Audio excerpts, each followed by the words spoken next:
My fiancé, male 28 years old, and I, female 30 years old, have been together for 3 years.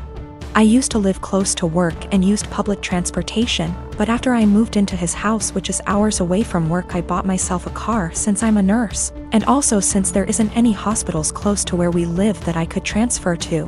My fiancé's car hasn't been working for close to 2 months now. It requires so much money to get it fixed, and he refused my financial help when I offered it.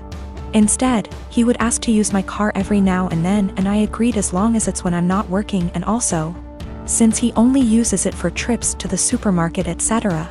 On New Year's Eve, he told me he wanted to use my car to go hang out with his friends and celebrate, but I declined because I had to cover a night shift and needed my car to travel to work. He insisted and even suggested I take the night off or swap shifts with another nurse, but I couldn't do that last minute. I thought he dropped it then, but when I went into the shower and got out, I couldn't find him nor my car. I freaked out and started calling for half an hour, but he didn't answer me. I tried again till one of his friends picked up. I demanded he give the phone to my fiancé, but he said they were out and confirmed that he took my car and told me that my fiancé said that it's better that I skip my shift and he'll be back with my car later. I couldn't take it. I felt so enraged. I had my fiancé on the phone telling him I did not consent for him to take my car to go hang out with friends, and said I'd call the police to get it back if he refused to come back with it. But he didn't take me seriously, so I ended up calling the police, and he and his friends were picked up at the bar where they were hanging out, then were taken to the police department. I got my car from there and still went to my shift. My fiancé was let go hours after I left, and he blew up my phone with missed calls and texts about how I was out of my mind to call the police on him and put him in this situation.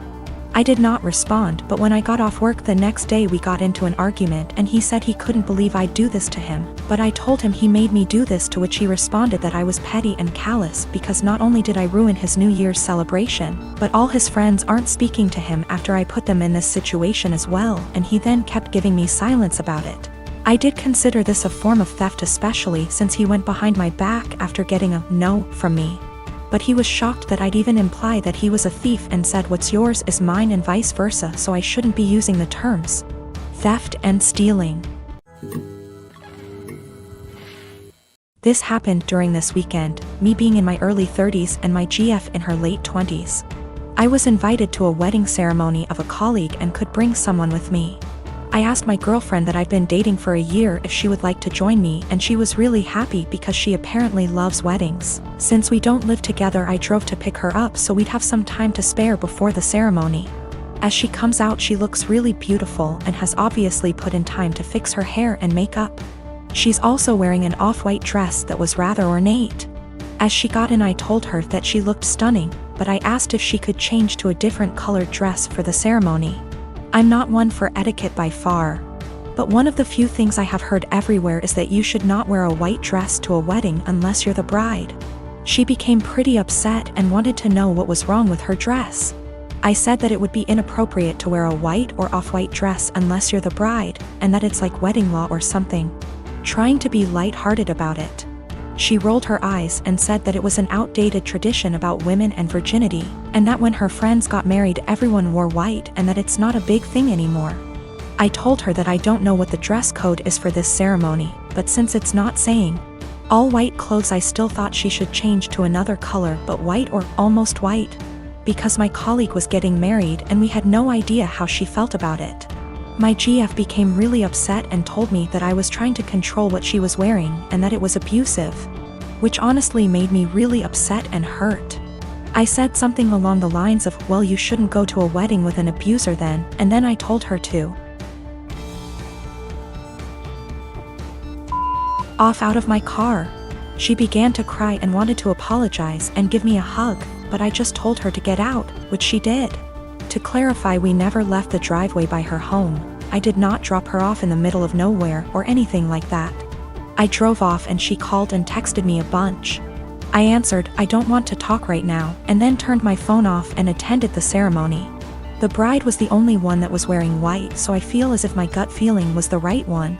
When I got home, my phone had blown up by texts from her and her best friend saying that I was being inconsiderate and controlling, and should apologize for my behavior. I vented to a few friends. most of them agreeing with me, but some have said that it was an asshole thing to tell her that she could not wear her dress.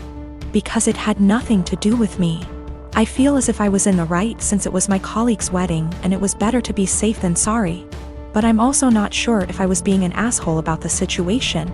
My girlfriend found out about the thread, don't know if she knew my handle, or just found it, and we talked over the phone.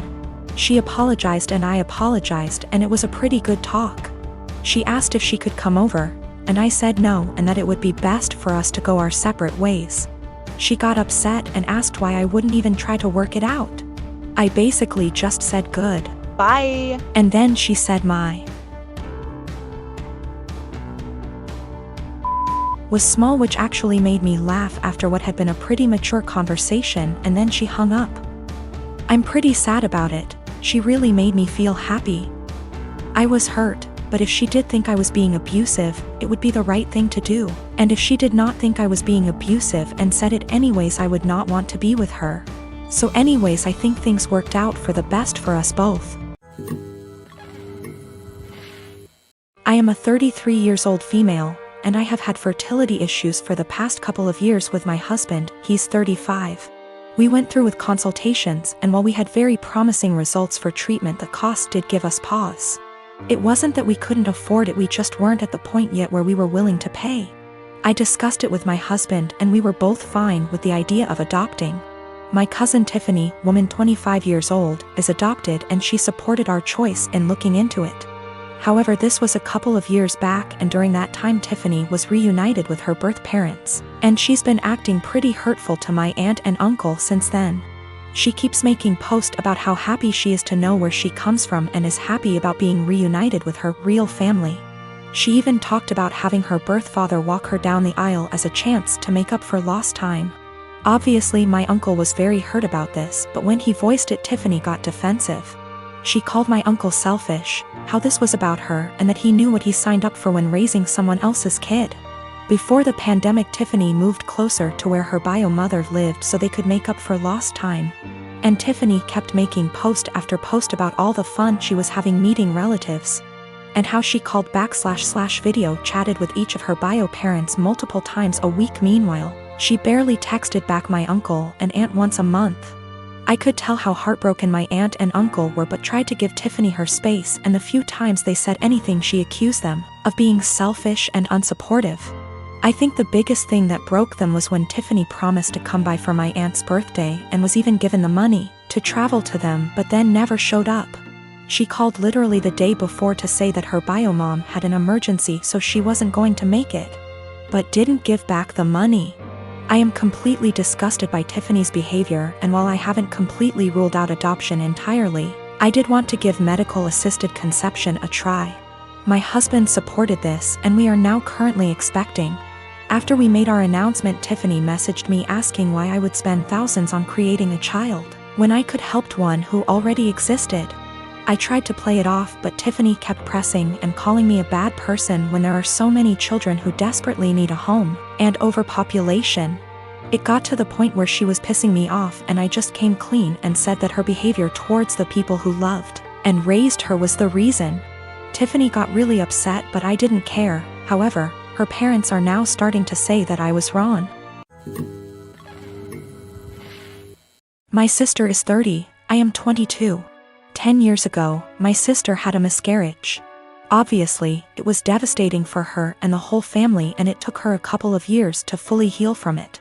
We're still not 100% sure why it happened, but it was a one-off, and she's since had 3 very healthy, beautiful children, including a set of twins. So here's the thing.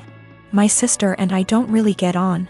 She resented me as a kid because she had to share mom's attention and because she thought mom left her dad to be with mine. Never really grew out of that resentment, and she was pretty much my biggest bully throughout childhood and my teenage years. One thing she absolutely cannot stand is when mom and I do things without her, or when mom pays more attention to me than to her. When this happens, she calls mom and says she's feeling really upset about the miscarriage, and without fail mom goes running. This includes a trip to Paris I took mom on for her birthday earlier this year, which she cut short because sister said she needed her. Also includes when I had a manic episode so bad I was hospitalized and sister managed to need mom every time she was planning to visit me, and so she never did. Note: these times when mom is spending more time with me than her are the only times sister brings up what happened, and certainly the only times she still gets so upset about it. So recently I was sick. Like, don't leave the bathroom for days, can only keep water down sick. Didn't manage to get the doctor, but I think it was norovirus. It lasted about a week. Mom was popping in daily on her way home from work to check on me and stuff. On the last day of being seriously unwell, when I felt I could eat again, mom offered to make me some soup while she was there, which I accepted. She was halfway through making it when sister called her saying she was upset about the miscarriage, and she told me I'd have to finish it myself because she had to go. I didn't say anything to mom and I finished making the soup. But I sent my sister a text saying she really needs to stop bringing it up for attention because she can't bear me getting some instead. I guess she told mom and her dad because I'm hearing from all sides what a horrible, insensitive, selfish bastard I am, and how dare I say that to her. I understand she may still be traumatized. I just think it's really weird how that trauma solely manifests whenever I'm getting attention and she isn't.